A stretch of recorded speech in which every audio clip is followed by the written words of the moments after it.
নবী সম্পর্কে আলোচনা করা মুস্তাহাব, আলোচনা করলে সওয়াব আছে, তবে এখানে পালন করার কোনো বিষয় নেই।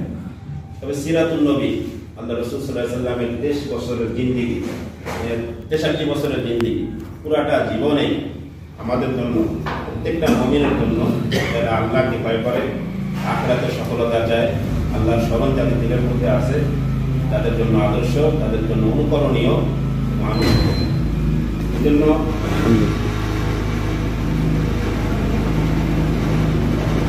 একজন মুমিন এবং মুসলমান হিসাবে আল্লাহ পাক বলেছেন, ইমান কানা ইয়ারজুল্লাহ ওয়াল ইয়াউমাল আখির ওয়া যাকারাল্লাহ কাসীরা, যে আল্লাহ তাআলার সাথে সাক্ষাতের আশা রাখে, শেষ দিবস তথা কিয়ামতের দিবসে যে সফলতা, চির সফলতার আশা রাখে, যে ব্যক্তি আল্লাহকে বেশি বেশি স্মরণ করে, তার জন্য আল্লাহ বলেছেন, লাকাদ কানা লাকুম ফী রাসূলিল্লাহি উসওয়াতুন হাসানাহ, তোমাদের জন্য আল্লাহ রাসূলের উত্তম আদর্শ।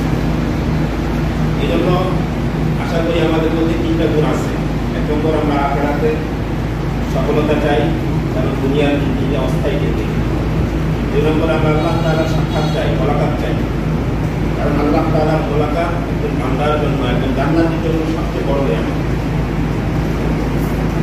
এজন্য সবচেয়ে বড় নিয়ামতে দিদার, কবি বলেন সবচেয়ে বড় নিয়ামতে দিদার, আল্লাহ পাকের মোলাকাত সবচেয়ে বড়।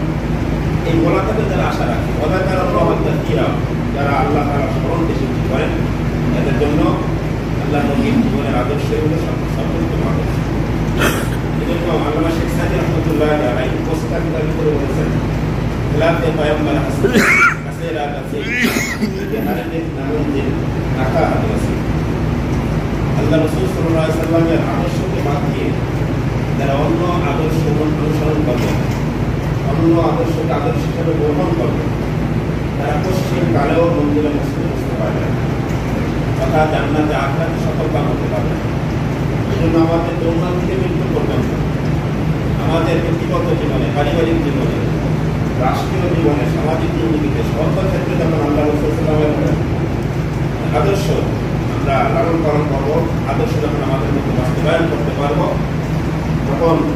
তখনই সত্যিকার অর্থে আসল শান্তি এবং একজন প্রকৃত মুসলমানের কি রূপ হওয়া উচিত, কি আদর্শ হওয়া উচিত, তখন ফুটে উঠবে। এবং শান্তি কাকে বলে তখন বোঝা যায়। আজকে আমাদের ব্যক্তিগত জিন্দেগিতে অশান্তি, পারিবারিক জিন্দেগিতে অশান্তি, সমাজের ভিতরে অশান্তি, দাঙ্গামা হাঙ্গামা, মারামারি কাটাকাটি, প্রতিশোধ পরায়ণতা, এই সমস্ত যেই অবস্থা, এই খারাপ দিকগুলো আছে, এগুলো আমার খারাপ থাকবে না। আল্লাহ রাসূল আদর্শ করে আছে, আল্লাহ রাসূল সবাই জীবনে থাকতে আছে। আর বরাবর নবী সাল্লাল্লাহু আলাইহি ওয়াসাল্লাম আল্লাহ রাসূলের নিজ হাতে কখনো কোনো জিনিসকে প্রহার করতেন না, ওয়ালা ইউরাতা ওয়ালা খাতেমা, কোনো মহিলাকে কোনোদিন আঘাত করেননি, কোনো খাদেমকে কোনোদিন আল্লাহ রাসূল আঘাত করেননি, ইল্লা ইউজাহিদু ফি সাবিলিল্লাহ। তবে যুদ্ধের ময়দানে আল্লাহর দিনকে বন্ধ করার বিষয়, গুরুত্বপূর্ণ বিষয়, তাছাড়া কখনো এরকম করেনি। আনাস রাদিয়াল্লাহু তাআলা যখন আমরা শুনেছি, আনাস আল্লাহ রাসূলের কত যুদ্ধ করেছেন, 10 বছর যুদ্ধ করেছেন। আমি মা আনাস রাদিয়াল্লাহু তাআলা আল্লাহ রাসূলের দরবারে গিয়েছিলেন, আল্লাহ রাসূল সাল্লাল্লাহু আলাইহি ওয়াসাল্লাম হুকুমত করবেন, আল্লাহ রাসূল তার কাছে রাখতে দিয়েছিলেন। তিনি 10 বছর আনাস রাদিয়াল্লাহু তাআলা বলেন, কাদামতু নবী সাল্লাল্লাহু আলাইহি ওয়াসাল্লাম 10 সিনিনা ওয়ালাম ইয়াকুল লি কুফ ওয়ালা আল্লাহ সামাআকা ওয়ালা লিমা সামাআকা। আল্লাহ রাসূল আনাস রাদিয়াল্লাহু তাআলা বলেন, আমি আল্লাহ রাসূলের 10 বছর খেদমত করেছি, 10 বছর কখনো আল্লাহ রাসূল খুব শক্ত আমার সাথে পেশ করেন। এই কাজটা আমি বলবো কি করলাম, এটা এমন করলাম কেন? হ্যাঁ, খুব কোনো শব্দ ব্যবহার করেন, ওয়ালা আল্লাহ সামাআকা, এই কথা বলেন নাই যে তুমি এটা কেন করলে, ওয়ালা আল্লাহ সামাআকা ওয়ালা লিমা সামাআকা, এবং এটা কেন করলে, এই কথা বলেন। আল্লাহ তাআলা একটা মানুষ 10 বছর থাকলে খুব আদরিত হয়ে যায়। আজকে 5 দিন আমার সাথে থাকলে কত ধরনের আচরণ হয়ে যায়, হ্যাঁ, নিজের অজান্ত হয়ে যায়, অঙ্গ প্রত্যঙ্গ থেকে অন্য মুসলমানরা। এই জন্য আল্লাহ রাসূল সাল্লাল্লাহু যে আদর্শ থেকে আমরা আদর্শ গ্রহণ করি, আল্লাহ সাল্লামের পুরাটা তরিকা অনুসরণ করার নাম হলো সুন্নাত অনুসারী নিজের জীবনকে সাজানো। আল্লাহ রাসূলের সুন্নাত দ্বারা যদি আমাকে সাজাইতে পারি, এটা হলো সবথেকে বড় সফলতা। আল্লাহ বলেন, ওমান আহসানু মিনাল্লাহি সিফা, আল্লাহ রঙে রঙিন হয়ে যায়। কোন সিফাত আল্লাহ, আল্লাহ রঙে রঙিন হয়ে যায়। আল্লাহ রঙের উত্তম রং কার হতে পারে? আল্লাহ রং মানে আল্লাহ দিনের রংটা নিজেকে সাজানো। আমি হাফিজ ইমাম সাহেব বলেছি, হাফিজ ইমাম সাহেব আল্লামা আহমদ সাহেব, আহমদ শফি সাহেব রহমাতুল্লাহ আলাইহি, তিনি একটা শের আমাদেরকে বলতেন যে মুসলমান তো মুসলমানের মতো হবে, মুসলমান তো স্বামী জাতি, মুসলমানরা এবং কোন আদর্শ কাম করে না যে আমাদের আদর্শকে কাম গ্রহণ করতে হবে। আল্লাহ রসুলের আদর্শ আমাদের পুরো ব্যক্তিত্ব বানানোর জন্য সবচেয়ে বড় আদর্শ। তিনি বলতেন दो रंग की छोड़ दो, एक रंग हो जा, सरासर मोह हो जा या सरासर संग हो जा। हे मुसलमान जाति, तुमका दुई रंग ছেড়ে দাও, দুই রঙে পালাতে হবে না।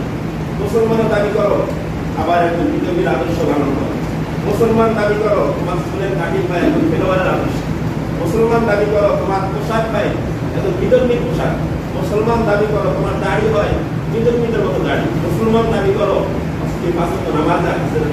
মুসলমান দাবি করো বিধর্মীরা সন্তোষ খায় তুমিও সন্তোষ খাও, তারাও কথায় কথায় গাড়ি দেয় তুমিও গাড়ি দাও, আমার কিন্তু আমাদের এই জন্য বলা হয়েছে যে পুরো মিশ্রতে রং হয়ে যায়, একটা রঙে রঙিন হয়ে যেতে হবে। সরাসর মোম হয়ে যায় ইয়া সরাসর সম হয়ে যায়, হয়তো তুমি পুরোপুরি মোম হয়ে যাও অথবা পাথর হয়ে যাও, দুইও ব্যাপারে লাভ হবে। তুমি না বিবাহ কথা তুমি না বিবাহ, আল্লাহ বলেছেন ইহুদিদেরকে খ্রিস্টানদেরকে বলছেন যে তোমরা তো কিছু কিতাবুল্লাহ থেকে মানো আবার কিছু মানো না, এইরকম হওয়ার কারণে তোমরা সফলতা হতে পারবে না, জান্নাত হতে পারবে না। এই জন্য আল্লাহ আমাদেরকে মুমিন বানিয়েছেন, মুসলমান বানিয়েছেন, আখরি জমানার নবীর উম্মত বানিয়েছেন। আল্লাহ কি বলছেন? আনা আখিরুল আম্বিয়া, আমি সর্বশেষ নবী, ওয়া আনতুম আখিরুল উম্মাহ, আর তোমরা হচ্ছে সর্বশেষ উম্মত। আমাদের পর আর কোনো উম্মত আসবে না, আমাদের নবী পর আর কোনো নবী আসবেন না, আর কোনো আদর্শ আসবে না। আমাদের ফলো করতে হবে আল্লাহ রাসূলের আদর্শকে ফলো করতে পারি ইনশাআল্লাহ। বরকতাহি বলে রাও সত্যি ধীরে রাজের সুন্নাতে পয়গম্বরী, তুমি তোমার কবরকে আলোকিত করতে চাও, আল্লাহ নবী সাল্লাল্লাহু আলাইহি ওয়াসাল্লামের সুন্নাত অনুসরণ করো, তার তরিকাকে অনুসরণ করো, তার পথকে অনুসরণ করো, ইনশাআল্লাহ তোমার কবর আলোকিত হয়ে যাবে, তোমার হাসর আলোকিত হয়ে যাবে, তোমার ঠিকানা জান্নাত হয়ে যাবে। আল্লাহ তাআলা আমাদের সকলকে আল্লাহ রাসূলের পুরাটা জীবনের আদর্শকে লালন করে একজন খাঁটি মুসলমান হয়ে দুনিয়াকে বিদায় দিতে পারি, সেই তৌফিক আমাদেরকে দান করেন। ওয়া দাওয়ানা আলহামদুলিল্লাহি রাব্বিল আলামিন। আমি জরুরি আলোচনা কথা অনুসারে আলোচনা শোনার চেষ্টা করবো, ইনশাআল্লাহ আমল করার চেষ্টা করবো। আমার কাছে দায়িত্ব আছে।